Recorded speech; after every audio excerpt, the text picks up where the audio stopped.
This week on Back to the Movies, we are talking The Bourne Ultimatum. Where are you now? I'm sitting in my office. I doubt that. Why would you doubt that? If you were in your office right now, we'd be having this conversation face to face. We're going back to the movies. We're going back to the movies. We're going back to the movies. We're going back to the movies. Hell. What's up, everybody? Welcome to another episode of Back to the Movies. I'm your host, Ben, and with me, as always, is my co-host, Nat McGee. Listen up, Ben. We don't have time for pleasantries, okay? We have a code POD. We need to get prepped on a Bourne Ultimatum episode right now. I mean, actually, yesterday, okay? Get me the Wikipedia entry for each film, the IMDb for every major actor. I need to know what else the guy who played Desh was in. What intel do we have on filming locations in London, Morocco, and New York? What was Damon up to in 2006? Who is he married to? Any coverage in the news? Who is the cinematographer, the costume designer? I need the names now, Hane, okay? What priority level is this? Run a check on the available streaming services. Get me a trial period for Peacock and make sure we cancel immediately. I am not paying $10, okay? The Zoom link is on with Hane now. He is live with us. He is live. Make sure there's a main microphone as well as a backup iPhone with voice memos. We cannot lose this audio. I don't like what Hane is saying. Deal with him. This is an incredible one-man performance right there. Bravo. Ben, you can clap for me. I'll hear it because I'm in the next room. That wasn't as smooth as Bourne would do it. Thank you. Yeah, that was fantastic. Is what is happening here that in like a past life you were a professional podcaster and then you had amnesia, but now you're slowly recovering your podcast skills? No, I mean, I identify way more with the CIA people in the rooms than I do with Bourne. That's who I want to be. You want to be David Strathairn, yeah, just like frowning and giving orders. Yeah. So that's who I did my role play. How do you even pretend to be Bourne? You're just like really good at. All I've got is that he's in the same room as you on the phone. That's his signature move. Yeah, he does love that. He loves to be in the same room. Ben, how are you? I'm doing good. Yeah, we had a little break last week. We did some R&R. It's nice to be back. Yeah, love watching movies. Love talking movies. How are you doing? You're off in sunny California. I am. I'm in Palm Springs visiting my soon-to-be wedding venue and my soon-to-be in-laws. So we're having fun in the sun out here and working. But are you reliving the same day over and over again? No, I am not. I mean, a little bit, but... Has J.K. Simmons tried to kill you yet? No, not yet. I'm surprised Okay. J.K. Simmons wasn't in Bourne Ultimatum, to be honest. God, he should be in one of these. But yeah, we've just been hanging out. We've been watching some good movies. I finally watched something very opposite than the Bourne trilogy, which was the Roberto Rossellini movie, The Flowers of St. Francis, about monks. It was like a palate cleanser.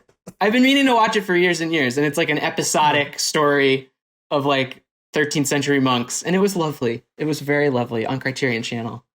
What was the timing? What was the temporal relationship between watching the Bourne Ultimatum and watching that film? I watched the first two Bourne movies, and then I watched Flowers of St. Francis, and then I watched Bourne Ultimatum, all in the course of 2 days. That's a film festival right there. It was fantastic. Quite the film festival. I felt, ready for Ultimatum after chilling with those monks. So, sure. Yeah. Have you watched anything good recently besides Bourne?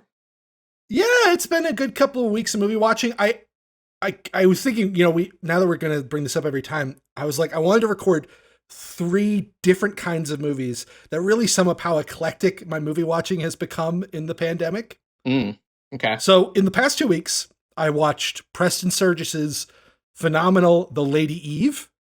Okay. With Barbara Stanwyck, one of my all-time favorite actresses, Henry Fonda. That was on the Criterion Channel. Love that movie. It's really great.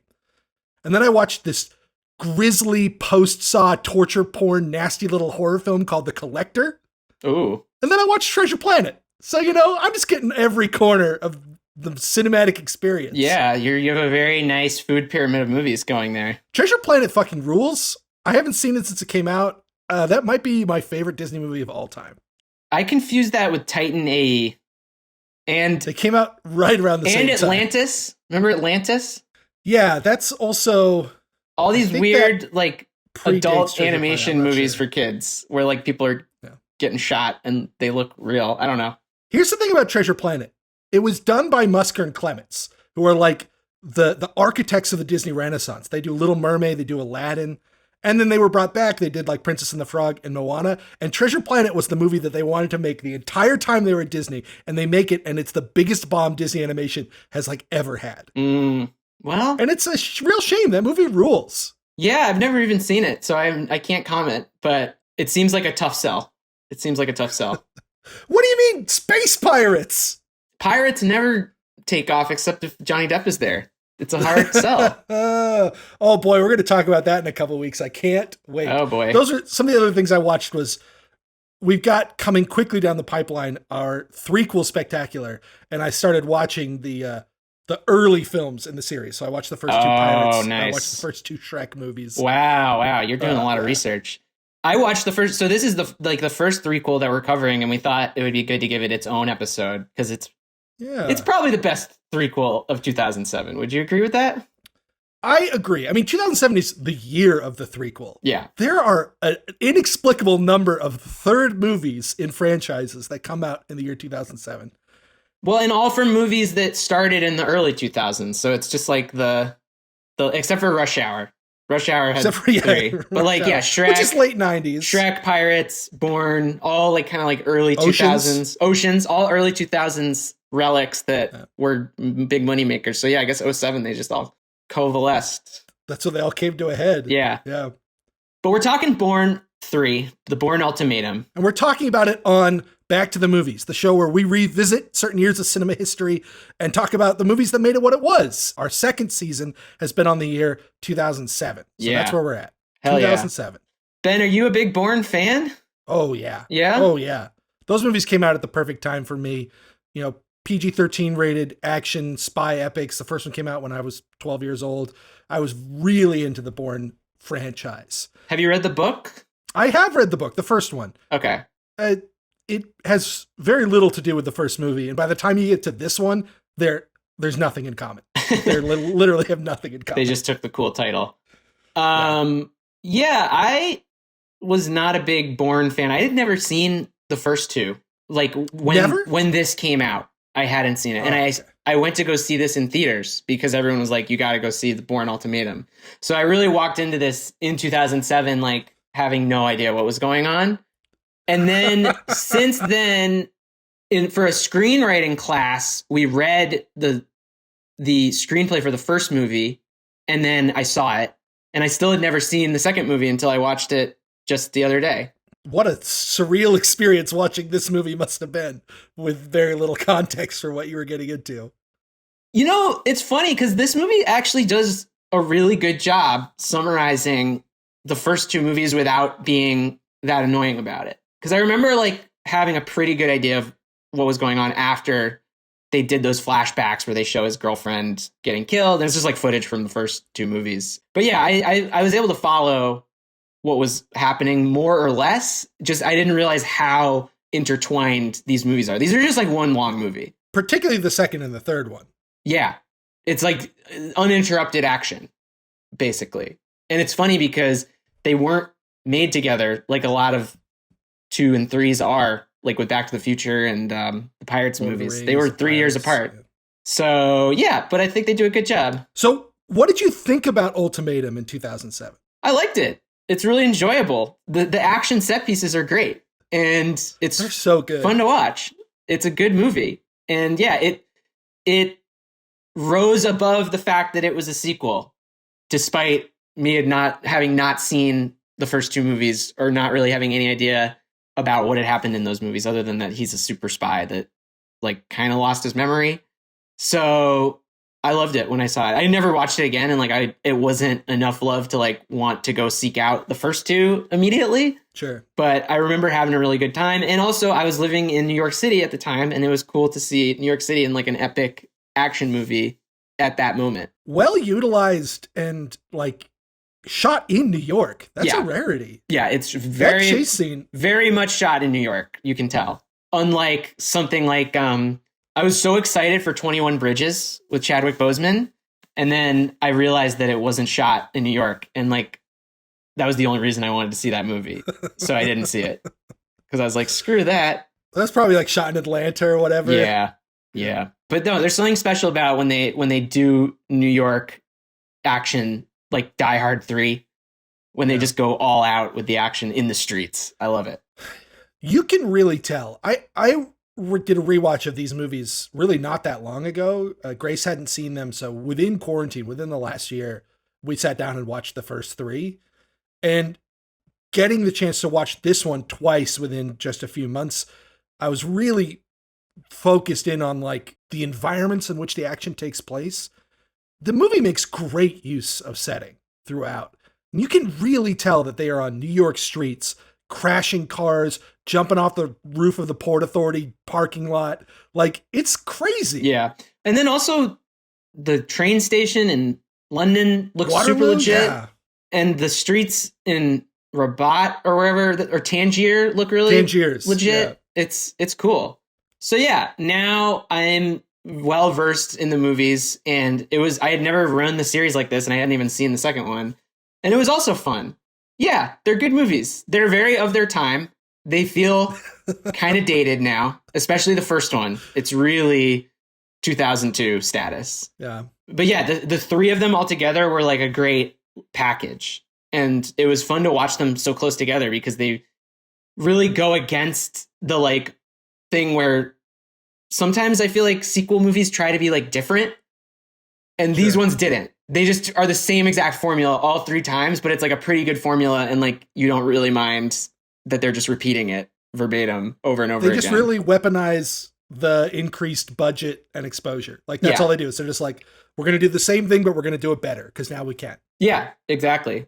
Yeah, and even they cut out some of the stuff that doesn't work. Like they kill off his love interest, which is like one of the dumbest aspects of the first movie.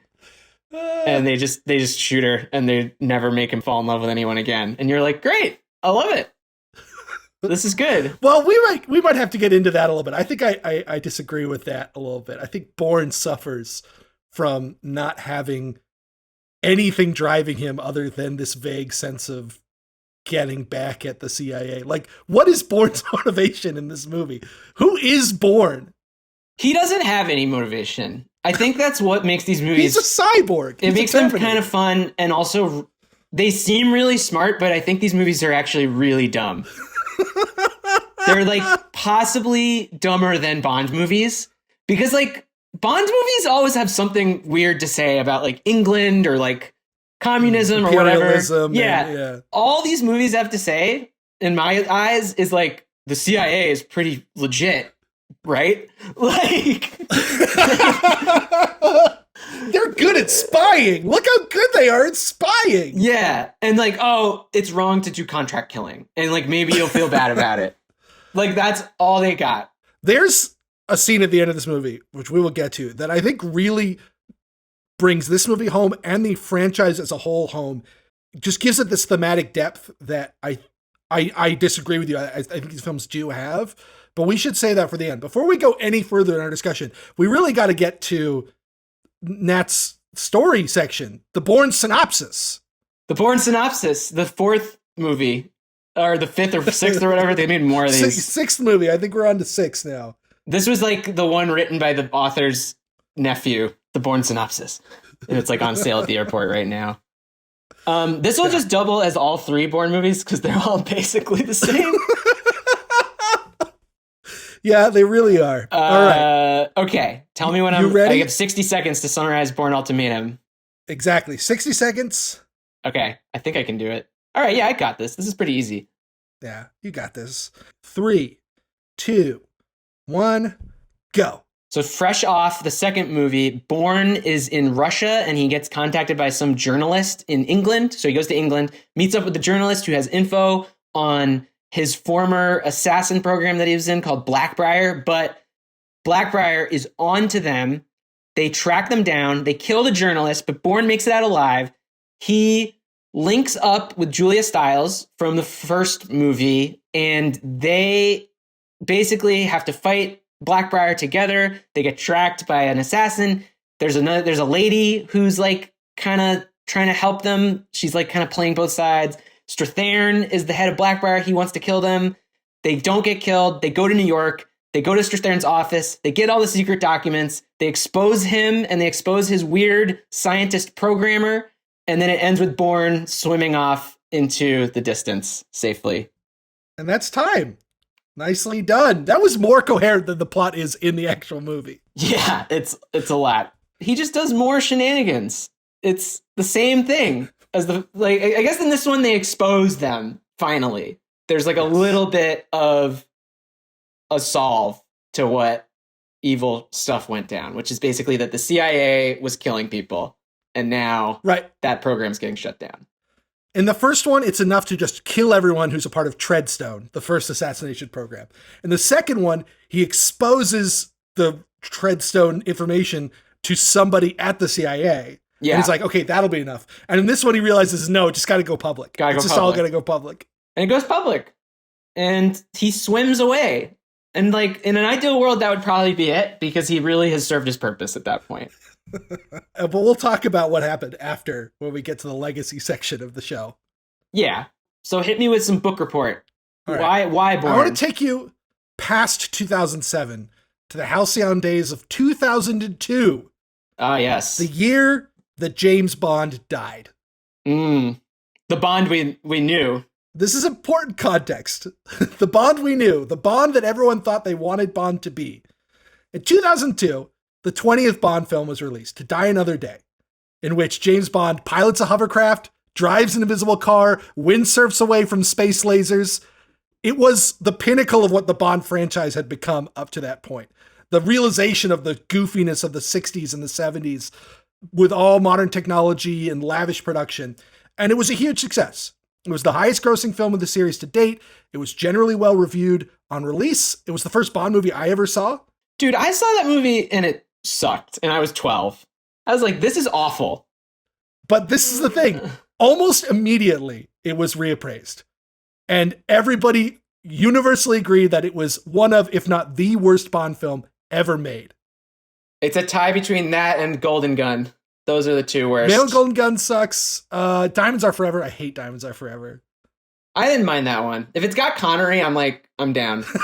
He's so old in that one. I mean, they replaced him with Roger Moore, who was older. It's got the lamest car chase with the stupid moon buggy. It's got the really unfortunate queer-coded villains with Mr. Wint and Mr. Kidd. Yeah, I just like seeing Las Vegas in like 1971. That's really interesting to me, so I was into it. Also, good theme song. Cool. Good theme song. It's okay. Live and Let Die follows it. Live and Let Die is like the best theme song. That's true. Anyway, who needs all this fun stuff? Let's just have CIA agents. Part of the reason that this film, I think, curdled so quickly in the public's imagination and public's memory was because two other major spy films were released that same year.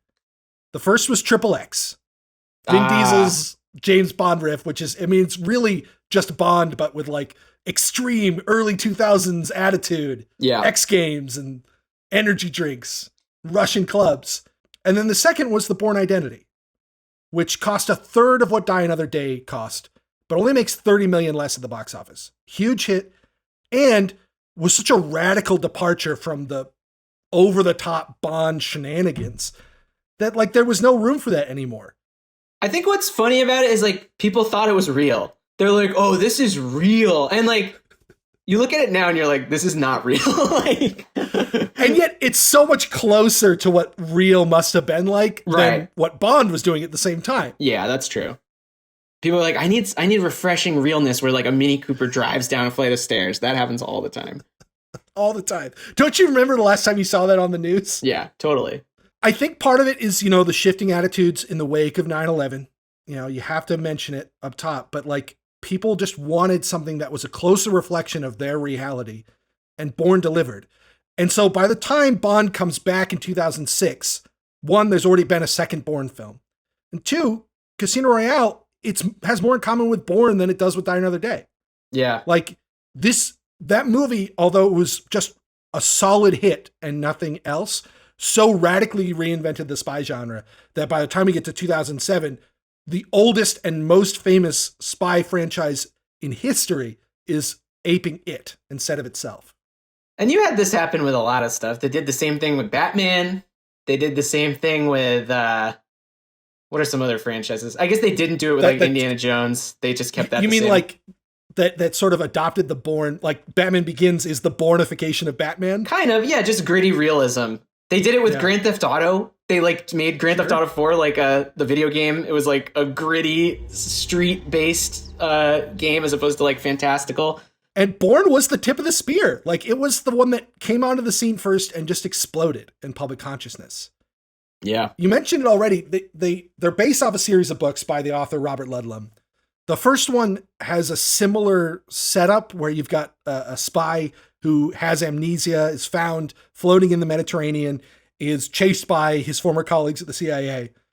But it also involves like a weird older assassin named the Jackal, who is a really prominent character. And by the time you get to the third one, they have nothing in common. They're also from 1980, right? Yeah, they're old. From, and then the early 90s. So they're like a different era altogether. Totally different. So I'm sure the story doesn't like translate very well to now. Yeah, they have a lot more in common with the Bond of the eras. Like particularly like I think like the Dalton era of Bond. Like dark and violent, but still bombastic with colorful villains and characters and stuff like that. Yeah. We talked about Tom Clancy at one point on our first episode. Yeah. I feel like that's a similar situation. I guess Tom Clancy's more realistic. Is that the case? I mean, I think Clancy and Ludlum were seen as moving in the same circles in terms of the kinds of books they wrote. Okay. And I definitely think that like Bourne Identity is the first movie we've watched that is the heir apparent to Hunt for Red October. Yeah, for sure. Full of jargon, very technically oriented, going for at least the impression of realism, if not realism itself. Very interested in the mechanics and the subworkings of these institutions that are otherwise obscured by clandestine mystery. But I still think Red October has way more to say about the real world than Bourne does. It has the advantage of existing at the end of the Cold War instead of this existing in the middle of the War on Terror. Right. But this movie still has a fair amount to say. It's just, I think what it has to say is less comfortable, and it still wants to be a crowd-pleasing action movie, so that there's like tension there. There's friction between what it wants to say and how it wants to say it. It wants to say that the people at the top eat egg whites. They suck. They're the worst. Dude, do you love it when Joan Allen's like, enjoy your egg whites? Oh no, it's the heart-healthy omelet. I love the heart-healthy omelet. What a chump. What a loser. Enjoy prison. So we've got this Bourne franchise. It's completely revolutionized the spy genre.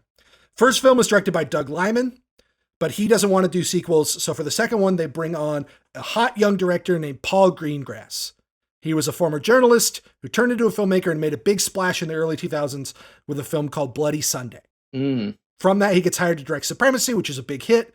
And then Supremacy leads directly into this. Although in between the two Bourne films, he also makes United 93, which is a really incredible movie. Probably the best 9/11 movie that'll ever be made. Yeah, that's a good one. Tough watch, but worth it. You could definitely see like his instincts as a journalist come through in the films. Like he's interested in real world events or real world adjacent events. And he really likes to present things with a sense of objectivism. You know? He's also not as funny as Lyman. Bourne 1 has a lot of funny moments. Like actual moments where you laugh. A lot more character stuff. A lot more character beats. It's not just action into action into action. Yeah, these are very just, here's your action, here's your action, here's your... There's a lot of like poning in these movies.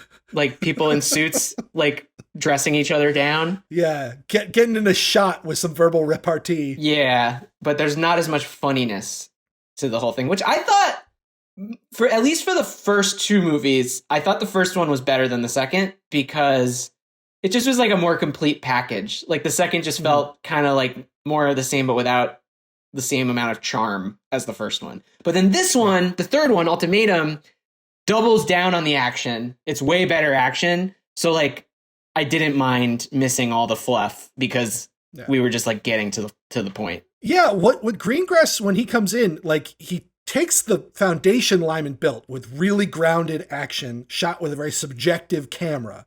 And then he just amps that up to 1,000,000 and kind of jettisons all of the character stuff because the character stuff was mostly resolved in the first movie and there wasn't anything else to do with the character of Bourne. Yeah, it's like he realized what he did.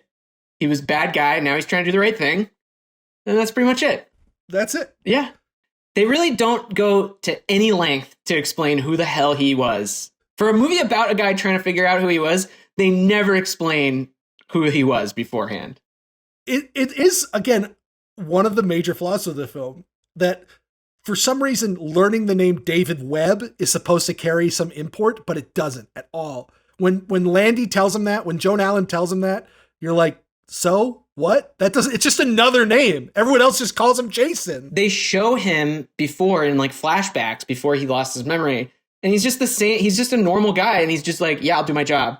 Like, it's not like we watched Total Recall and it was great because you saw the life that Arnold had before and he was like a total asshole. Right. And he films himself on video and he's like being a dick. Hauser. And this, like, they have no interest in doing anything like that. They're just like, nah, it doesn't matter. Was Bourne like a piece of shit? Like, what kind of person was he? They don't care. These movies don't care. That joke I made about the heart healthy omelet, that is like the most character development there is for any character in any of the movies other than the girl in the first one. Like, we don't know anything about any of the characters. We only see them working in high stress situations. Do they enjoy music? Do they enjoy the finer things in life? All we get is like egg white omelet. And half of the characters are remorseless killing machines without personalities.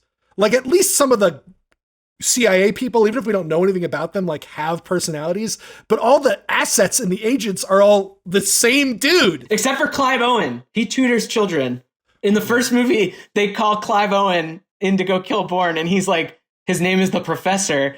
And they cut to him, and he's like giving a French lesson to like a 7-year-old. And he's like, I gotta go. He's the exception too, because he gets the great lines right before he dies. He's the only one of these guys who has like any pathos or self-awareness. He's the Professor. He's got, you know, a mind on his shoulders. He's a smarty pants. He's got a little introspection. I think Carl Urban fares okay in the second one too, because he's not like a Treadstone assassin. He's like a Russian hitman. So we like have scenes where he's just like hanging out in a club. Yeah, he's like on vacation. You can't imagine Jason Bourne in a club. No, it's so funny in this movie. Whenever they call the asset, they're literally just like laying in bed with their eyes open with like a TV on in the corner. They're just like, okay, I'll go do it. And I mean, that's part of the movie's point, right? That these people have been turned into inhuman monsters that like don't have personalities. But it also is occasionally less than compelling. So let me get this straight. All of the assassins, other than Carl Urban, all the guys that go after Bourne, and other than like the rando lame dudes, like the main henchmen guys I'm talking about. Blonde guy in the first movie. All those There's guys. 3 guys in the first movie. Yeah. So all those guys are all Treadstone. They're all brainwashed. Those are all Treadstone. They are on the level with Bourne. Well, this movie implies that Blackbriar is a step beyond. So the first 3 guys are Treadstone. And then Desch and Paz and Bourne are Blackbriar, which might be more than Treadstone, but is like the same idea. But they're not just supposed to be like hitmen. They're way more than that. Yeah, they are the shit. CIA operatives who have been specifically trained to carry out political assassinations. Okay.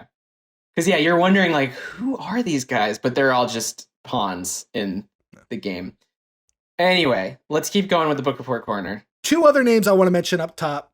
The film was produced by our old buddy Frank Marshall, director of Arachnophobia. Hey! One of the most successful producers in Hollywood history, really knows a good project when he sees one. He didn't produce the first Bourne movie, but Kennedy Marshall was the production company that incubated it. So by the time that one's a success, he becomes the main producer on the second and third. Just like the continuity of seeing him pop up again. Yeah, good guy. Also, we got to mention Tony Gilroy, who is one of the credited writers on the film.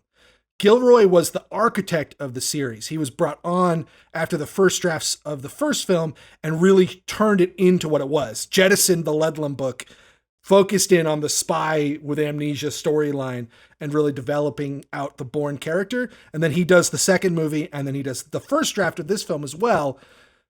But he only did the first draft because he didn't really like the direction they were taking the character, how kind of remorseless he became, how they didn't want to develop the Bourne character any more than he had tried to do. Oh, interesting. But he's worth mentioning because he's going to pop up again this season. 2007 is the year of his directorial debut, Michael Clayton. It's a movie I really like. Yeah, which is like, I could see Michael Clayton taking place in the same universe as Bourne.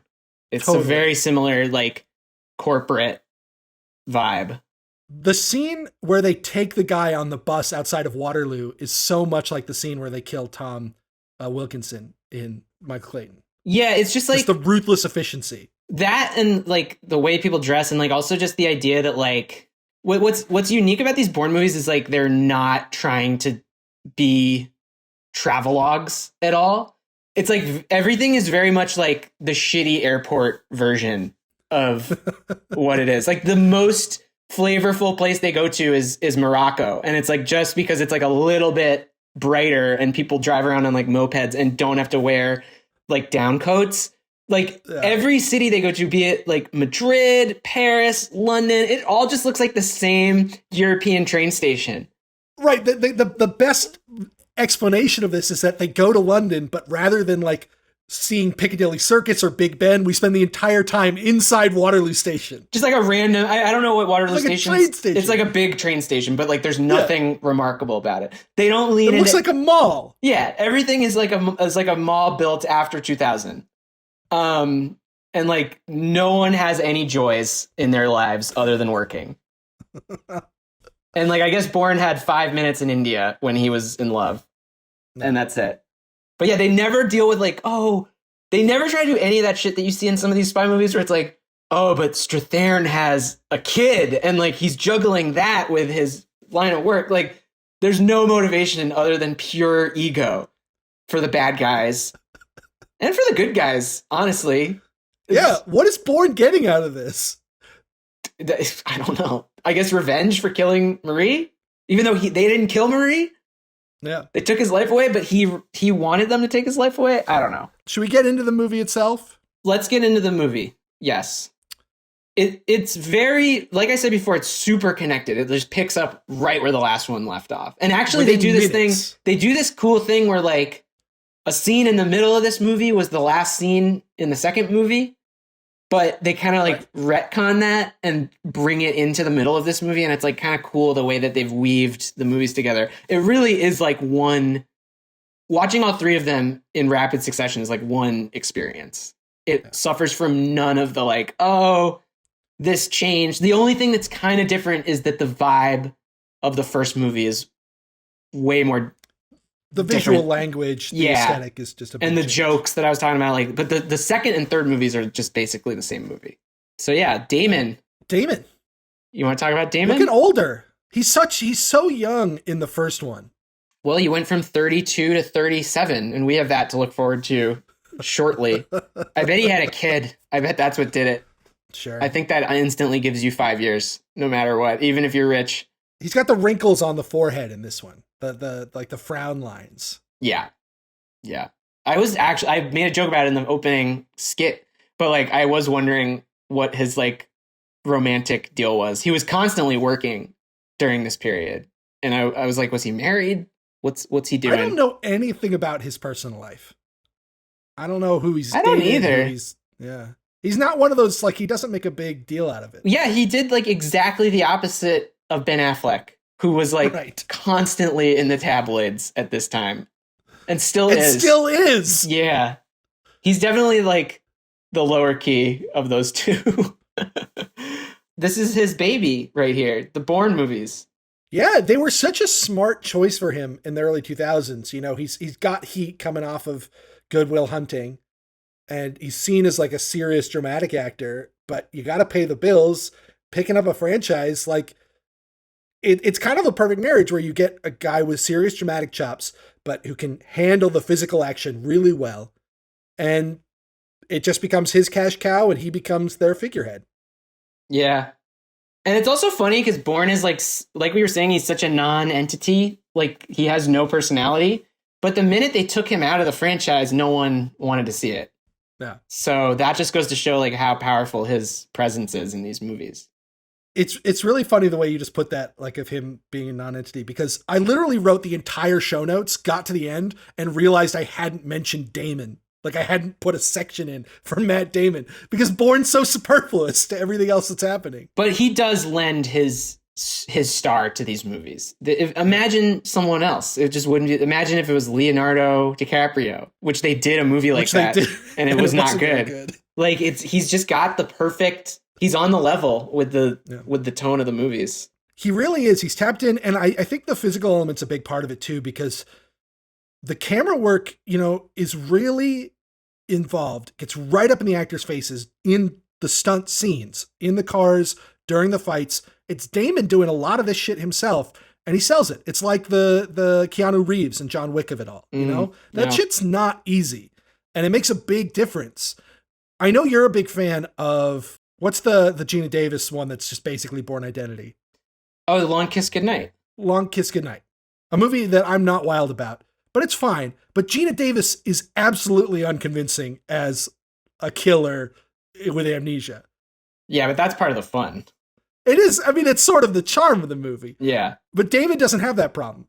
Like, he just fits into the character, into the role so well. Yeah, what is it about Bourne specifically that people love so much? Is it just that he's super adept at dealing with whatever comes his way? It's like a power fantasy? Yeah, because it's a very different thing than Bond. Bond is the closest comparison, just by virtue of like being the thing that got fucked up because of this movie and because of Austin Powers. I think this movie and Austin Powers combined forces to take down Bond forever and make him lame. But yeah, there's something very different because he's never going undercover. Bond is constantly getting into like disguises and like pretending he's a linguist. Like he's doing all sorts of ridiculous shit. Whereas Bourne just runs around in a train station and like silently dispatches people. He never dresses up or pretends to be someone else. He's just like, he's like an omniscient dealer of death and knows everything. And I think that's what's so great. It reminds me of our discussion of the Seagal movies, right? It's like the ultimate power fantasy where you could be the perfect weapon and not have to work at it.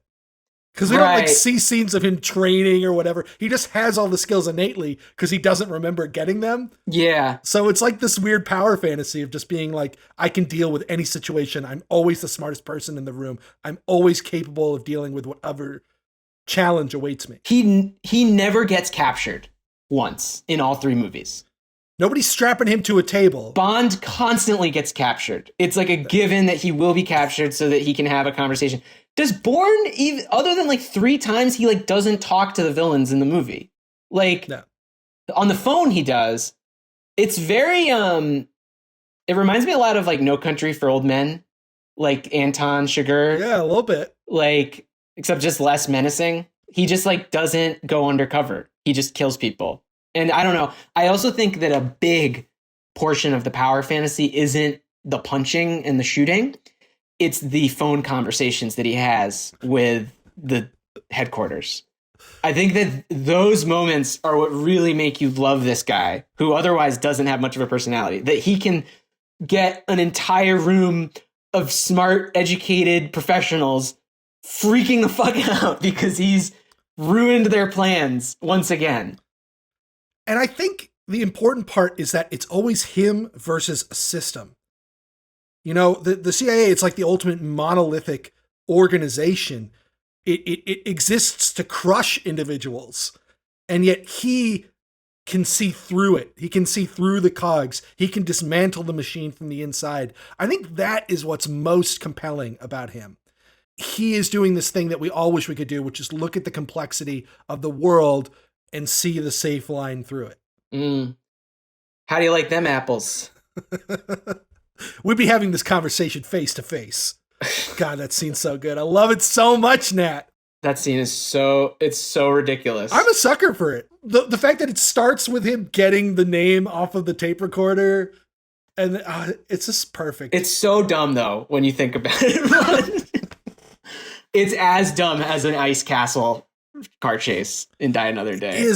But Damon's delivery too of the like I doubt it, and he does like the little like rolling of his eyes, like he does the quick like almost instinctual look around the room. I'm just surprised that there's not a scene where Strathern gets like pied in the face.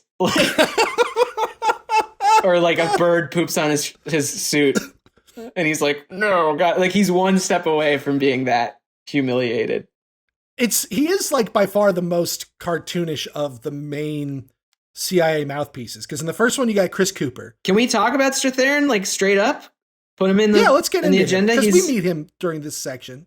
David Strathern. We love Strathern. Great character actor. The best. One of my all-time favorites. The best. And the 2000s was such a good decade for him. He's in Nomadland right now. Big deal. Yeah. He's probably going to win an Oscar. Or his movie is probably going to win an Oscar. But his immediate run before that was not his best work. He was in like Godzilla 2 and like whatever. He kind of lost the thread, or directors weren't really casting him. Have you ever seen The River Wild? Yeah. He's in that movie, and that's like one of the best 90s movies ever made. It's so goddamn good. It's Meryl Streep on a whitewater rafting trip that gets commandeered by evil Kevin Bacon and John C. Reilly. And Strathern is like her shitty husband. And it's one of the best action movies I've ever seen in my life. It's so good. Check it out, The River Wild. It's from that perfect era of 90s thrillers. Oh my God. Before the superhero craze. Our friend of the podcast, Allie, showed that movie to me, and it was so, so good. So, highly recommended, Meryl Streep. Great. But anyway, Strathern is in this movie. Yeah, but Strathern, he's just like this. He is the ultimate like plug-in character guy for whenever you want someone with like a slightly dark edge. You know, like he's kind of officious on the outside, but he can be really threatening, like really dangerous. Yeah. Exude that. And he's also a square. He's a total square. He's a total square. It's really good in Good Night and Good Luck, which is around this time. You know, this was like the era of David Strathern. Yeah. And he's great in this. And he's basically, they don't even bother to explain who the hell he is. He's just another asshole. But yeah, that's what I was saying. So in the first movie, you got Chris Cooper, who's like in way over his head and is playing his character as like a guy whose life is on the line and is desperate to find a solution. Yeah. And you have a little sympathy for him. And when he dies at the end, it's kind of sad. And then in the second one, you've got Brian Cox, who's sort of doing the proto Strathern, but like is a little bit less of an active presence. He's a behind the scenes guy. He's a manipulator. And you've got Joan Allen, who's the most sympathetic of the CIA mouthpieces. So it really isn't until this one that we just get the cartoonishly evil CIA man with Noah Vosen, who's just like ready to kill any American citizen or whatever else for the sake of his ego. Well, yeah, and he doesn't want to he wants to do well for his boss, Scott Glenn. Scott Glenn, he's back. He's like, Scott, I've got it under control. The head of the CIA is like, can you deal with this? And he's like, yeah, I got it. I'm just going to go have my heart-healthy omelet, and then I'll deal with whatever you need me to, sir. But he constantly gets shit upon every single time. He never gets it right. I love all of the scenes of Joan Allen just putting him in his place. Yeah. When he's like, track all the phones. And she's like, you're stupid. They wouldn't have had their phone. Yeah. Can we talk about what I noticed? The most pointed thing that I noticed, speaking of phone tracking, which is like kind of what sets off the plot of the movie, which is that they have like the NSA listening to all cell phone calls, and the guy says Blackbriar, and they immediately flag it. And this was before we knew that they were doing that shit. This was 5 years before Snowden. Yeah. That's pretty cool. It's insane. What did they know? This movie is so tapped into the intelligence zeitgeist. They predicted the future, or they knew what was actually happening. What if a guy was like, honey, I'm going to pick up some Blackbriar ice cream later. Are they going to go kill him? You're telling me they could track anyone saying Blackbriar? That's fucking crazy. I guess they can. Yeah, the technology's like pretty fanciful, right? There's a lot of people tapping at keyboards. They immediately track him. The second he says Blackbriar, they're like, we just got to ping on Blackbriar. And they immediately have like 7 different guys chasing this guy. They're like, oh, we need to commandeer the all of the security cameras at Waterloo Station in London. Quick, let me type on my computer for a few seconds. Yeah, it's crazy shit. And it makes no sense. Which is what you're talking about it when you say that this movie is really dumb. Yeah, it's really dumb. It is really dumb if you think about it. But it's also doing these things where it's like, here is the surveillance state that Snowden will warn us about 5 years from now. Absolutely. Here is like a version of the CIA that existed at the time, but that we didn't know about. The torture report won't come out for another 5 years. Like, this is like degrees of this, less fanciful degrees, but degrees of this were happening. And this was the only film franchise that was tapped into it. Yeah. Or certainly the first. Yeah, it felt very relevant. It's almost kind of a shame. I feel like the second movie is kind of a nothing. I kind of wish that this had been the second movie. Because, like, honestly, you think about the second movie and, like, not that much happens. He doesn't get revenge on anyone at Blackbriar. He doesn't avenge Marie. He doesn't even talk to Marie's brother until this movie. Like, there's no fallout.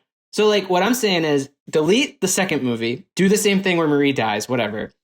And then the third movie should have been Bourne fights a drone in Iraq and ultimately fucks over the president of the United States. Like, it just goes all the way. Or, like, Bourne goes to, like, Area 51 and, like, just does some crazy shit. And, like, I want the president or, like, the chief of staff to be the guy that's like, Bourne! Fuck! I haven't seen the 2016 Jason Bourne movie, but I'm 100% certain there are drones in that movie. Oh, of course. There's no way there aren't drones in that There movie. have to be. It's the only logical next step. There are drones in Bourne Legacy. I remember that quite clearly. It was the first time I ever saw a drone on screen. You know what else? I looked up design. I looked up Jason Bourne, like the latest one, and it also featured, or maybe this was the Jeremy Renner one, but one of them featured Riz Ahmed as a social media tech company that's owner. The newest one, the 2016 one. Yeah, which is also perfect. Like, that's who he needs to be fighting. So maybe it's not as good in theory. But I just wanted it to go all the way up to the presidency. I thought that would have been really funny if it's like literally the situation, like the room with Osama bin Laden getting killed, but with like Jason Bourne. So the other thing that I think really separates this from the second one are the set pieces. The set pieces in the second one just aren't super memorable. And really quickly after this introduction, we get our first of several awesome action set pieces, which is the Simon Ross Waterloo Station action scene. Yeah, they track this journalist through a train station, and there's literally 100 people tracking them, but Bourne manages to outwit them all. It's like the perfect era to make this movie because the technology is terrifyingly effective, but still has enough gaps that it's not wholly inconceivable that Bourne could navigate it. Yeah, you know what this movie really gave me appreciation for was the, speaking of 2007 technology, the in-ear cord headset. Yeah. Pre-iPhone version of that, which kind of made it ubiquitous. But before iPhone, I think that like in-ear headset with like the microphone on the wire was like only for like really cool CIA people. Like walking through a train station with that in-ear black headset. It's super cool. You know, one of my favorite things about this movie is that nobody ever stops moving. Maybe they're not moving quickly, but they're always on to their next objective. So like that's hence the earpiece in the ear. Bourne never has to stop to dial a phone. It's in his ear. When Julia Stiles pulls apart her phone in Tangiers while she's walking and just like doesn't change her pace or whatever. I don't know. I just love that. I love there's no time for any of that bullshit. Efficiency of it. Yeah, no way. And like, God forbid Bourne was to sleep with a woman. They did that in the first movie and they never did that again. Because it's like, no, we don't have time for that.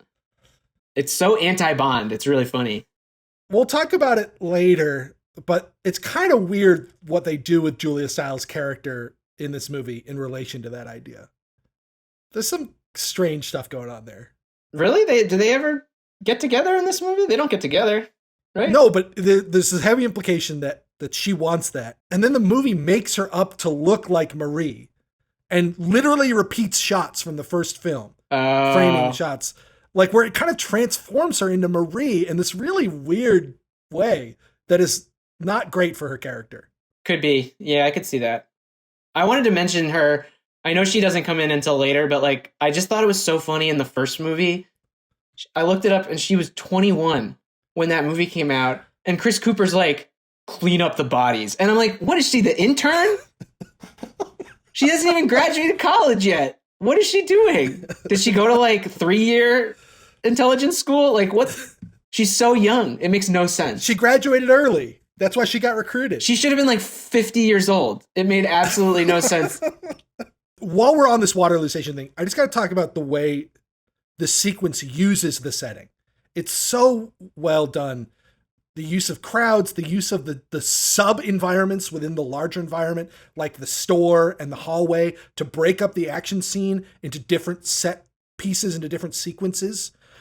And then you've got wonderful details like the rotating billboard where the sniper is hiding.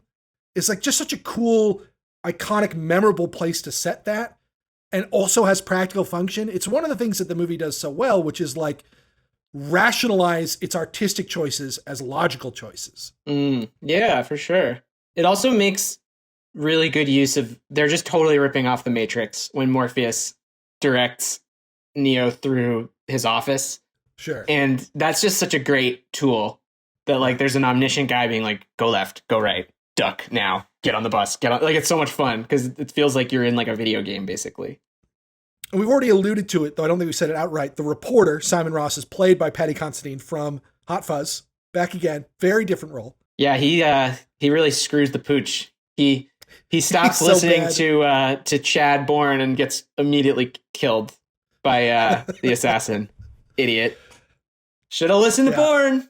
Oh well. Even he fucks up twice, and the first time Bourne can save him, but not the second. Whoops. Who does he get shot by? That's Edgar Ramirez. Edgar Ramirez as Paz, our main assassin in this one. Yeah, they didn't give him any lines, really. He gets so little in this movie. He's probably the kind of the least memorable of the primary assassin antagonists from the franchise. Yeah, he's just another guy watching SpongeBob at his hotel room, waiting for the call.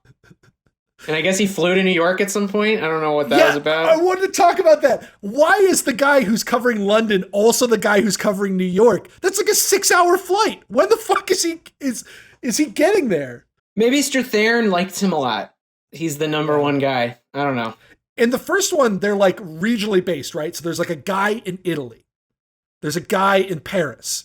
There's a guy in wherever. Yeah. But no, this guy he goes wherever, I guess. He's just their whole Western country guy. Yeah. I don't know. He's got a good look. I don't know. He's fine. Like, he's technically proficient with the equipment, but he doesn't have a character. They should have had a New Yorker assassin in New York. What is this? It should have been like Tony Soprano. He's like, look what they make us do. Bada Do you bing. get the headaches? Yeah. I got the headaches. I get Midol for that. Fun fact about the sequence, they couldn't close Waterloo Station for this.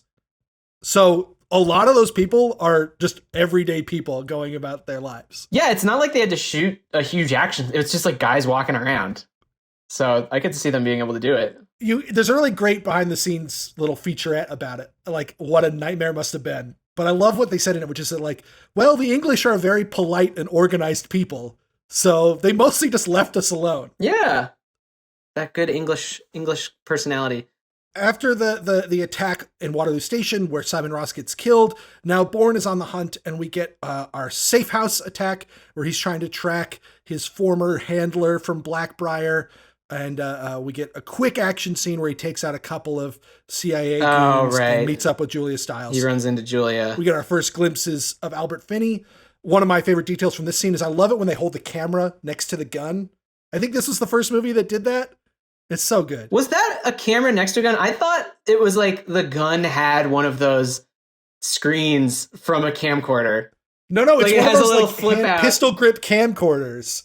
Yeah. And because you see them using them separately earlier. Oh, but so it's like he's a way to holding get a them together. live feed. Yeah, he's holding it with one hand. I thought it was on the camera because that would have been pretty sick if there's just a gun with a little screen that pops out like a camcorder, but I guess not. But that was like a thing that was in V for Vendetta. That was in Zero Dark 30, I think. Or maybe Sicario. I think it's probably a real world tactic. And it just looks so cool. I don't know what about it. It's like, again, the efficiency of it. It's like, here I'm getting the live feed. I'm pointing my gun. It just feels very grounded. Yeah, I mean, the technology has probably surpassed that. Now I'm sure they have a fiber optic camera in the barrel of the gun at this point. Who knows? Yeah, that scene's kind of nothing. They just reunite with Julia. She's always around. Wherever he goes. She's the Forrest Gump of Bourne.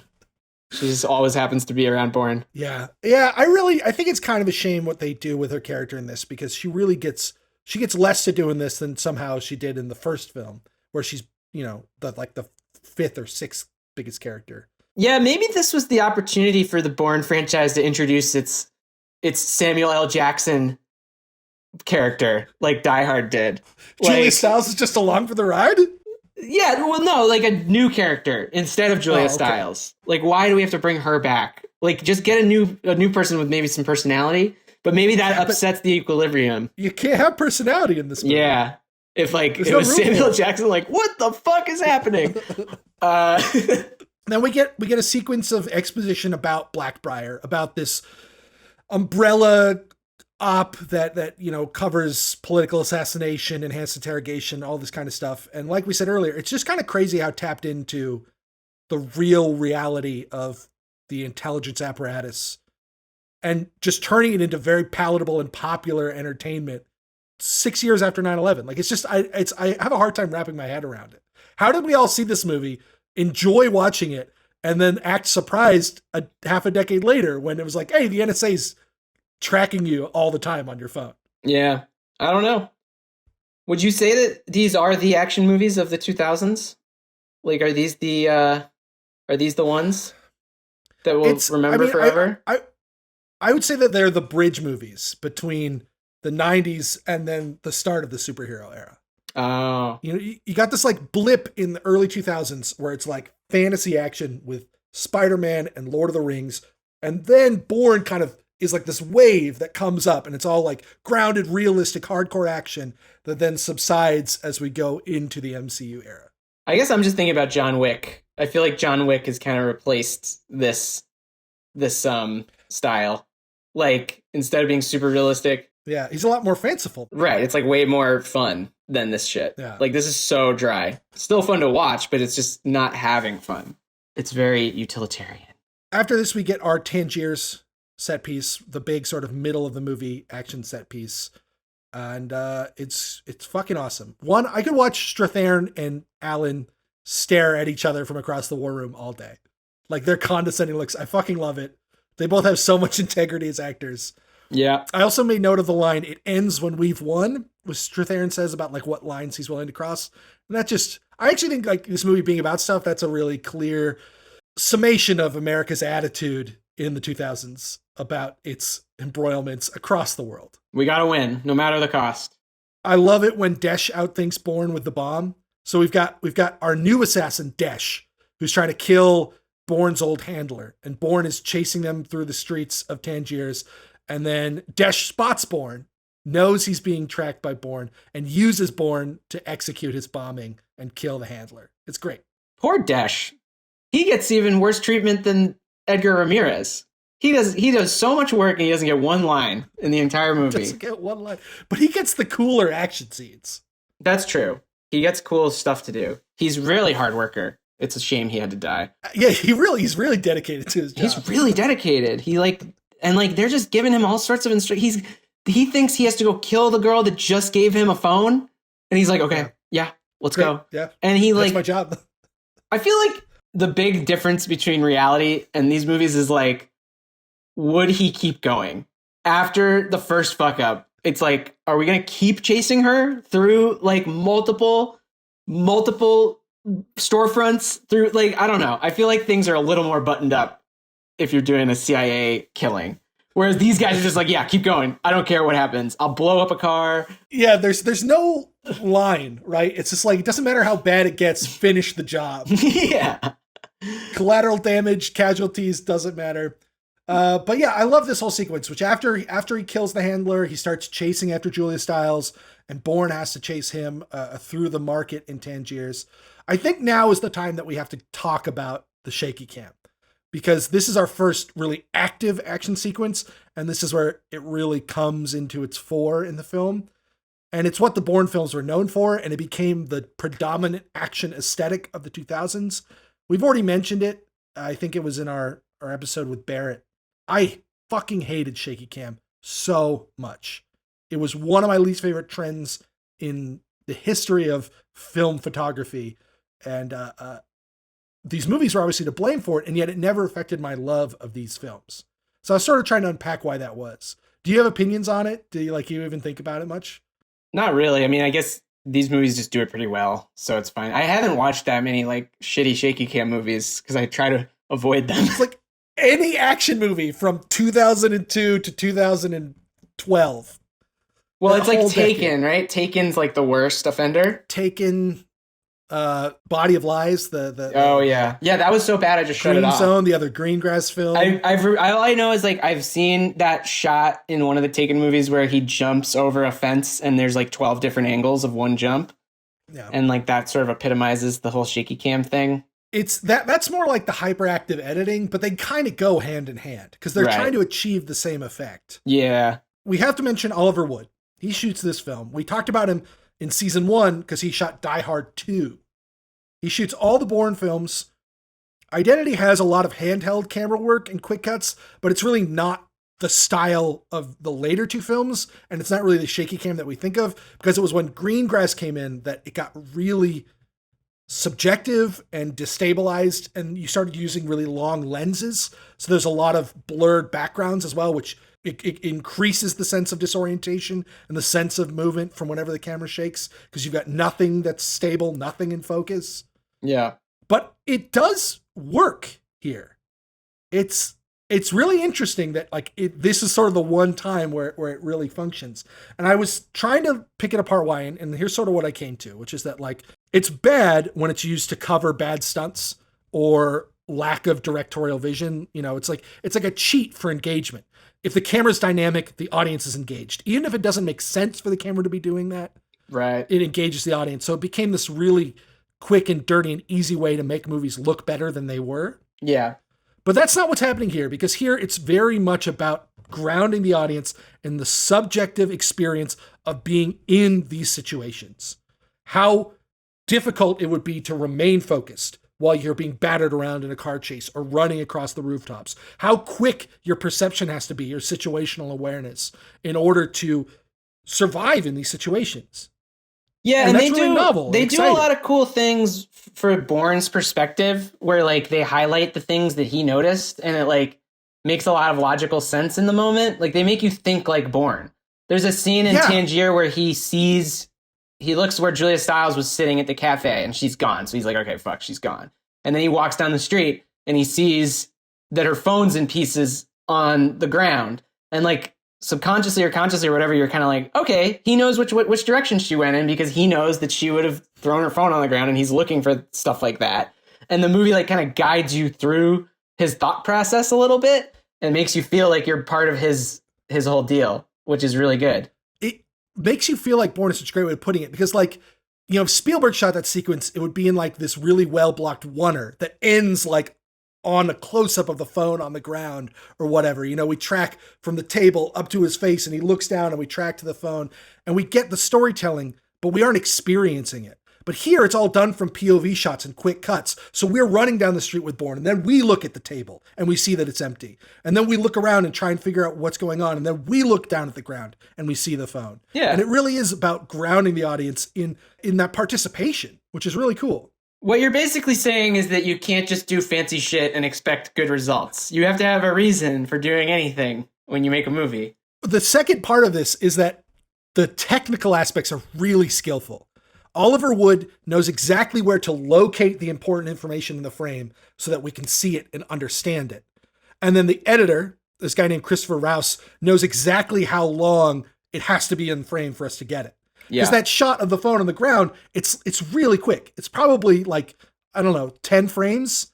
It's less than a second long, but where they place the phone in the frame and how quick they show it is exactly right for us to get the information we need, process it without confusing or disorienting or sickening or any of the other problems that shaky cam normally has. So kudos to Wood and Rouse, because they're really doing exemplary stuff here with this really technically difficult way of making a movie. So they go to New York. No, there's one more thing we got to talk about. Okay. What do you got? We got to talk about the window jump.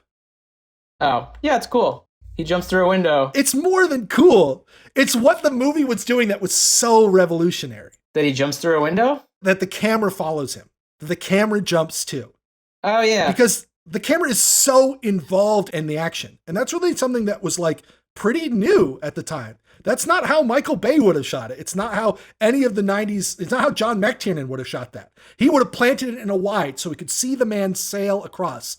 But instead they're like, no, we're not just going to show you this from his perspective. We are going to take you along for the ride. And it's thrilling. Yeah. It reminds me a lot of like what Cuarón was doing in like Children of Men. This the camera is involved in the action. It is a component in the action. I guess I took that one for granted. I was just like, oh, cool. Nice. Oh man, it's one of my favorite stunts of all time. It doesn't really draw attention to itself like the Cuarón stuff where it's like, whoa, this is still one shot. Like it's pretty understated, if you ask me. It's better integrated in the sequence or more subtly integrated in the sequence. But there are some things that make it stand out. It's like the only instance of slow motion in the entire movie. Interesting. And it's just like, it's the kind of thing you couldn't have done before. The camera had to get lighter. They had to get more compact. You had to have better wire rig systems so that people could make a jump like that. The operator for that jump is a stuntman. It's not a camera operator. So you had to have cameras that didn't need operators on them. That makes sense. So you could just hand it to a guy who'd jump off a building. Hopefully he didn't have to pull the focus on it. He didn't even actually have to land inside the other window. They stopped him right before he made it to the window. And so he's just hanging in midair holding the camera. Yeah, now that I feel like that would be a drone or something and it wouldn't be as cool. Yeah. It wouldn't have the weight because it has the arc, the trajectory of the jump too. Right. I think it's one of the greatest stunt shots of all time. And I think it's easy to kind of lose it in all of the other crazy stuff that's happening. But it's maybe the best example of what made this franchise special. Cool. I'll have to rewatch that scene. I subscribed to Peacock for free to watch this movie. They have all 3 on there. Sure. Let me tell you about Peacock. They've got some good movies, whatever, but they put the Rotten Tomatoes scores not on the movie not when you just select the movie, like on the menu, whenever you pause the movie. Oh, why would they Whenever do you that? move, if you're watching on a laptop, when you move your mouse, the toolbar pops up like every other streaming service with the critics' tomato and the audience tomato score while you're watching. Does NBC Universal own Rotten Tomatoes? Why I think they do. I think they do. That? Yeah, I think they do. But like, it was so upsetting to me, and it was like a sign of things to come. Enjoy these streaming services while they're still like relatively free, because just remember that they're all owned by insane corporations that will do insane things. Way worse than that. But mark my words. Enjoy the freedom you have now. Anyway, can we go to New York now? Yeah, let's get to New York. Okay, so they go to New York. There's some character stuff where we learn more about Bourne. It's not very good. The Bourne character is much less interesting when he's a sad spy than when he's a guy who doesn't know he's a spy. So we kind of skip over that. Yeah, he flies to New York commercial, which why didn't they just arrest him at the airport? I guess he had He used his weird fake identity, the Gilberto, whatever it was. So the one that Strathairn didn't only know about Landy that. would know. Yeah, only Landy knows that one. So they have a little thing. They like, Landy's kind of now on Bourne's side, more or less, because she's like, okay, Strathairn's out of control. So they're teaming up, and they have to speak in codes. But like the big set piece is that Strathairn thinks he knows where Bourne's going to be. He thinks he knows he's going to meet up with Landy. So he brings his entire office with him to go get Bourne. All the analysts in their... No. The war room is still intact. They're still there. He says, we got to go mobile. And somehow Bourne makes it into his office. So a lot of people left. They really skip over it. But like, it's his office. Nobody else works in his office. He says he gets into an SUV with like 12 other people. They're like the agents. The war room's still intact. The analysts aren't coming. The way they make it seem like fucking no one was at the office anymore. Like in that wing of the office. Yeah. The guy has to like smash a glass window to get back to Bourne. To me, it was like, we got to go mobile. And like all of them just take their laptops. There's a guy sitting in one of the cars on a fucking laptop. And I'm like, what service do you have on that laptop right now? Is there Ethernet in the car? Secret government Wi-Fi. So stupid when you sit and think about it. Oh, the whole office had to go on a field trip to go arrest Bourne. Why? And it's all in service of him doing the face-to-face line. Like, right, exactly. Because it's worth it. but you think about it for 3 seconds and you're like, what? The movie also kind of does itself a disservice here, where it does he's looking right at her, get some rest, Pam, you look tired, right before the face-to-face line. So it kind of has it twice in a row. Right. Bourne calls Landy, he's watching her from across the street, and we get a replay of Bourne Supremacy, where he's always like talking about what she looks like so that she knows that he's watching her. Yeah. And then we almost immediately followed up with him calling Strathairn and telling him he's in Strathairn's office. See, this is part of my third movie where he's like on the phone with the president and the president's like, the key code is in my suit pocket. And Bourne's like, I don't think it is in your suit pocket because I'm wearing the suit. It's like, it was stitched into my tighty whities. And he's like, I just sniffed your tighty whities. There's no key code in them. President's like, what shape is the room that you're in right now? And Bourne's like, oval. No. It's more than, it has to be that he's sniffing his underwear. He has to take it a step further. Because first he's watching, then he's in the room, and then he's like, they're in my wife's, they've been embedded in the first lady's breasts. And he's like, I'm feeling the first lady's breasts right now. You have to take it to the next level. Do you disagree morally with this? Well, I don't know. Maybe we ran the joke into the ground. With this screenplay idea that I have? I think maybe we crossed the line. I think it's going to be when great. we had him sexually assaulting the First Lady of the United States. I don't know. We're making it Bond Bourne. This is going to be great.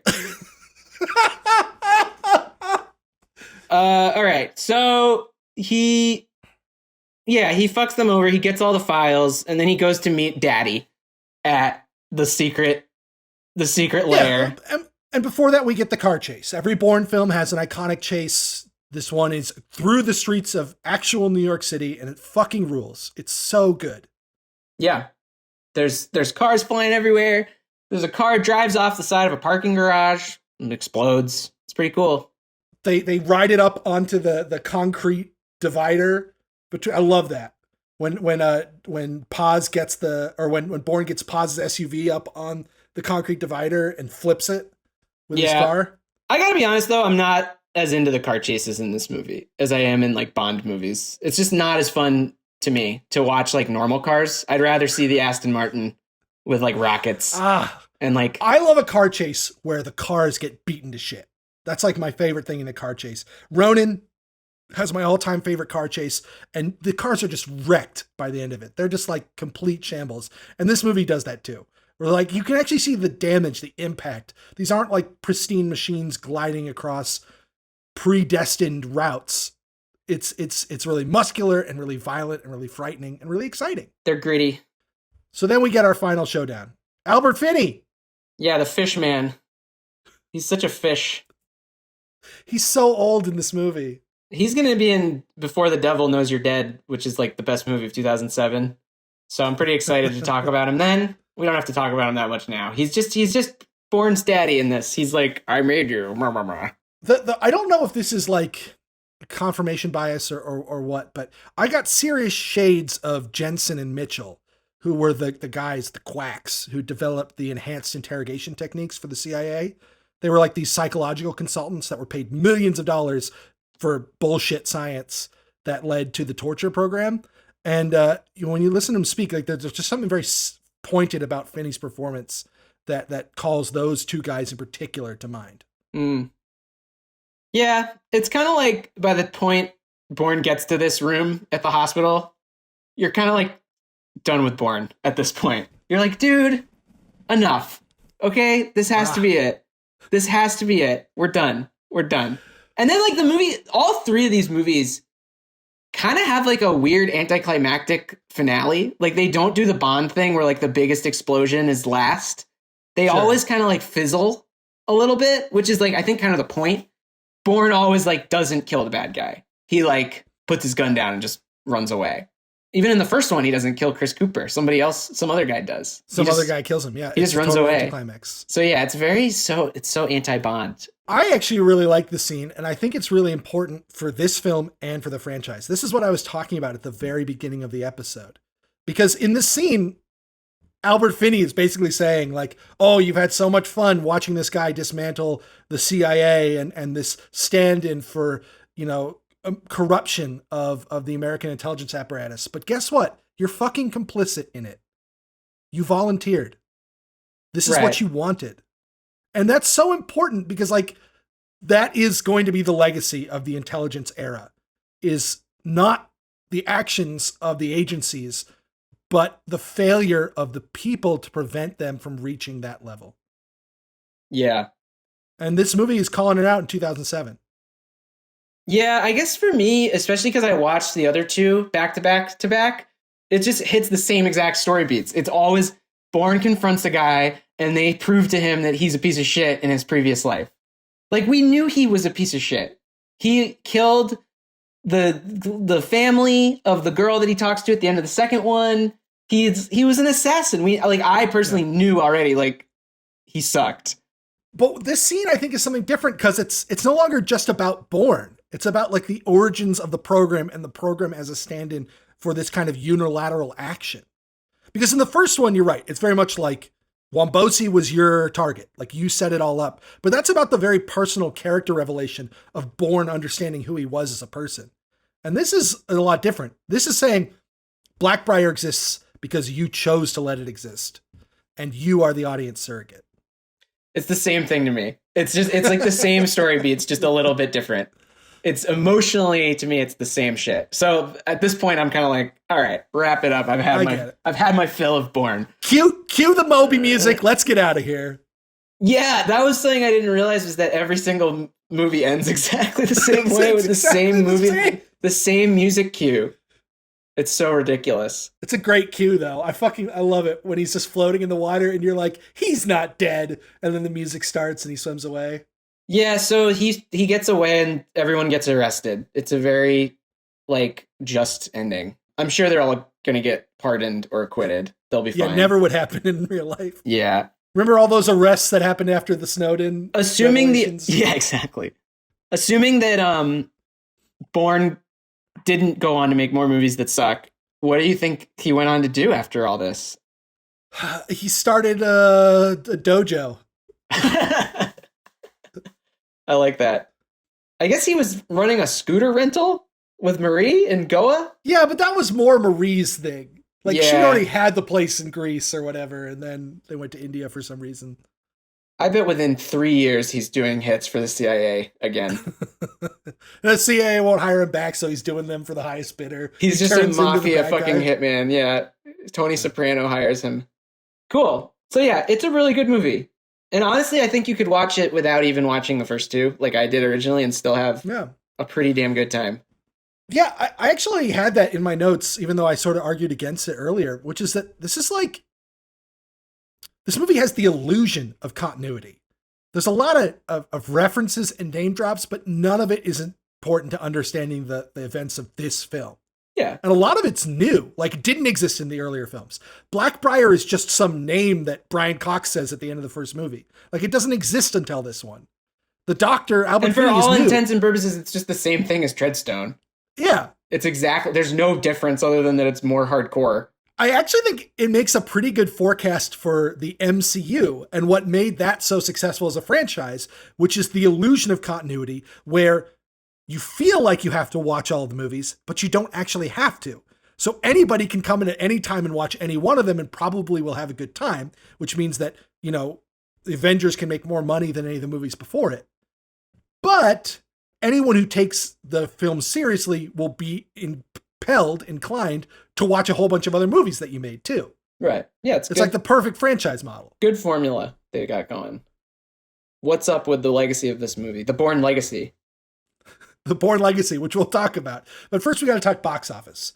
The film had a budget of $110 million, a nice, healthy budget. That's how they could afford to shoot on 7th Avenue in New York City in Waterloo Station. It opened August 3rd, Labor Day weekend, in first place to $69 million. Went on to gross $227.5 million domestically, $444.1 million worldwide. A big hit, highest grossing film in the franchise, number 7 on the domestic gross list for 2007. Yeah, this was a big deal. I would not have gone to see a random third sequel movie. Like, at the time, I was pretty like, oh, I got to see all the movies. And like, I just hadn't, but like somehow they got me to go see it. Yeah. It was a big deal.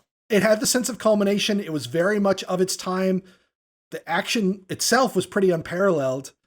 It just really captured something in its moment, but not only commercially, critically too. It wins 3 Oscars. Yeah, that's huge. It wins editing, and sound mixing. All the technical awards. All those tech stuff. You know, it's now just sound this year for the Oscars. Yeah. They got rid of sound editing and mixing. Best sound. That's like a classic casualty of the fact that regular audiences don't understand the difference between sound editing and sound mixing. I'll be honest, it's always kind of annoying to me, especially on Oscar brackets. I'm like, what the fuck is this? What's annoying is that the distinctions as far as the awards go will be arbitrary. Yeah, exactly. I'm sure there were a very big group of upset audio engineers. Yeah. But look, whatever. I'm still pulling for that stunts category. I'm pulling for casting. I think that's really important. Casting would be a good one too. That should be there for sure. Yeah. But they never will. And then, other than box office and Oscars, this movie had numerous sequels and spin-offs. Or shitquels. This was supposed to be... Jesus Christ. This is supposed to be the end of the Bourne franchise, but when each of your movies makes 50 million more domestically than the last one, that's not going to happen. So they were kind of in a tough bind. They couldn't make another Bourne film with Damon. He didn't want to do it anymore, and Greengrass was out. So they tried to make a spin-off film, Bourne Legacy, with Jeremy Renner, directed by Tony Gilroy. I saw it. I think it's fine. Like, it's not bad, but it's totally disposable compared to the trilogy. You can't put the name of the character and then not have the character in the movie. That's really stupid. But it's about his legacy. Who gives a shit, Ben? Other people. Let me ask you, who gives a shit about what you're saying? No one. And guess what? Guess what else? Bringing in Jeremy Renner, terrible idea. Jeremy Renner sucks. He sucks, especially as a leading man. You know who else is in it, though? A young Oscar Isaacs. Yeah, it doesn't matter. You can't do that. It's so stupid to do that. So there's also a failed TV show called Treadstone, I think. Ugh. That didn't last even a season. And then a decade later, there was a failure of a sequel, Jason Bourne. That was the worst reviewed and lowest grossing. Not lowest grossing. Legacy's the lowest grossing, but lower grossing than any of the first 3 films. You want to talk about Damon looking old. He looks really old in that one. Jesus. That one's kind of a low point for both him and Greengrass, who's kind of, I don't know, he's been struggling a little bit as of late. I saw his most recent movie, News of the World, which I thought was pretty good, but wasn't this good. Wasn't United 93 good. Well, it's like a Western, right? Yeah, but I love Westerns. So that different than plus for me. All of these movies take place in the same airport. Like... Or like even Captain Phillips, it's like the same military command center. So to branch out of that is going to be tough. It's going to be tough. Tough. I also wanted to mention, as far as sequels and spinoffs go, that Universal is not giving up on the franchise, though. They, within the last year, finished their Jason Bourne themed reskin of Terminator 2 3D at the Universal theme parks. R.I.P. Terminator 2 3D, one of my all-time favorite theme park experiences. It is now the Jason Bourne Stuntacular. Wow, that's lame. I actually watched a ride through of it, and the integration of the live action stuff with the video stuff is pretty cool. But Terminator is just such a better fit for it than Bourne is. The Bourne TikTok, the Bourne Venmo, the Bourne Instagram. Yeah. What's Riz Ahmed's social media thing called? I don't know. I just saw I've never seen the movie. I was like, oh, Riz Ahmed is in it. What does he play? Is he like a cool assassin? It's like, he's Mark Zuckerberg. And I'm like, oh, fuck you. The legacy or the themes are surveillance and terrorism. Yeah, we got our voyeurism back. Yeah. It all kind of speaks for itself. This is definitely the most like on the nose of everything we've watched so far. We got some institutional corruption. That's back. Yep. There was a new one I wanted to talk about. And I was trying to think back to the 1990 season. I feel like it's been more prevalent here, but maybe that's just recency bias affecting my thinking. This idea of like one against the world or individualism being more prominent. Because it's been a big part of a bunch of the movies we watch. It's in Zodiac. It's in Walk Hard. 300. It's in Perfume. It's in Lives of Others. It's in Waitress. Well, I was going to say it was distinctly not in 300. Because there have been a few movies that are all about cooperation, 300 being one of them. But in 300, there's a small group of dudes that have to fight a huge group of dudes, and the rest of society isn't with them at that point. So I think it counts. The small group of dudes is really just kind of one dude copy Yeah. and pasted 300 times. Exactly. So I think it counts just fine. All right. And I think it is more prevalent than it was in 1990, where it's not just like, it's specifically, an individual and all of society's against them, and they have no allies, and they win. All right, we'll have to keep an eye on that one. I think that's just sort of an interesting, a very American philosophy, and I'm sort of curious to see if we'll see that continue. Interesting. Cool. Well, Did you want to talk about some tech? I did already. I mentioned my the phone ear thing. Phone ear thing? Yeah. I like the old camcorders, the pistol grip camcorders. I thought those were the coolest shit. Those are in cool. The 2000s. But I still don't get it. It's a separate piece of equipment that they're holding in their left hand next to the gun. Yes, but I'm not even talking about that because they use it separately other points of the too. Like when they're doing surveillance, they'll just have the camera. But I meant the vertically oriented camcorder. Yeah, those are cool. So instead of holding it like horizontally, you held it like a pistol. Right. Yeah. Yeah, it's like making filmmaking another act of violence. That's good. Everything has to be a gun. Yeah. In this society. I like that. Yeah. So that's Bourne Ultimatum. Good shit. Good shit. I'm glad we gave it its own episode and didn't lump it in with the dreck of the other threequels. No, those can only be the bad ones. Yeah. So yeah. Do you want to give our thanks? Yeah, thanks to Andy Gagnon for our music and Jackie Saltzman for our artwork. Please follow us at BttM Pod on Twitter and Instagram, or email us bttmpod@gmail.com. And if you've listened this far, take a second to give us a review or a like or a subscription, wherever it is that you are listening to this. It is a big help as we continue to try and grow the show. Yeah, please do. Please do. So we don't really know what we're going to do next week quite yet, but we'll keep you posted on social media if you follow us. Yeah, might be Ratatouille, might be Transformers, might be Good Luck Chuck. We'll see. Might be Good Luck Chuck. Not quite sure yet. Fuck me. But yeah, that's it. So for Back to the Movies, this has been Nat. And I'm Ben, and we'll see you next week when we go back to the movies. Did Bourne ever eat? He never ate once in the whole goddamn trilogy. Even 24, which is basically the same situation. Oh shit, we should have talked about 24, man. Yeah, they show Jack Bauer like has to do biological functions. So, whatever, Bourne.